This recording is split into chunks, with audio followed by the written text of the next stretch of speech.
Guys welcome to one more mini blog. So ఈ రోజు ముచ్చట ఏంటంటే మా మమ్మీ యమీ ఫ్రాన్స్ బిర్యానీ చేసింది గైస్. రెసిపీ చూసేయండి మీరు కూడా. ఫస్ట్ ఒక కడాయిలో ఆయిల్ పోసుకొని అన్ని బిర్యానీ స్పైసెస్ వేసుకోవాలి. పచ్చిమిర్చి ఇంకా ఆనియన్స్ కూడా వేసుకోవాలి. అవి మంచి ఫ్రై అయ్యేదాకా. దీనంతా అల్లం పేస్ట్ వేసుకొని మంచిగా మిక్స్ చేసుకోవాలి. ఇంకా కొంచెం పుదీనా వేసుకొని అయితే మంచిగా మిక్స్ చేసుకోవాలి. ఇంకా కొంచెం పసుపు వేసుకొని ఫ్రాన్స్ అయితే వేసేసుకోవాలి. ముందే ఫ్రాన్స్ కి పసుపు ఉప్పు మిక్స్ చేసి పక్కన పెట్టుకోవాలి. మసాలా పట్టేటట్టు మంచిగా మిక్స్ చేసుకోవాలి. తర్వాత తగినంత సాల్ట్ వేసుకోవాలి. తగినంత ధనియాల పౌడర్ ఇంకా గరం మసాలా పౌడర్ వేసుకోవాలి. ఇంకా మంచిగా కారం అయితే వేసుకోవాలి.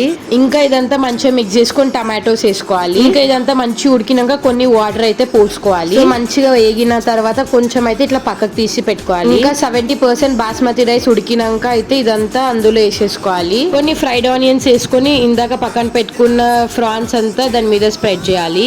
మళ్ళీ రైస్ అంతా వేసుకోవాలి. దాని మీద బిర్యానీ మీద కొత్తిమీర పుదీనా అయితే వేసుకోవాలి.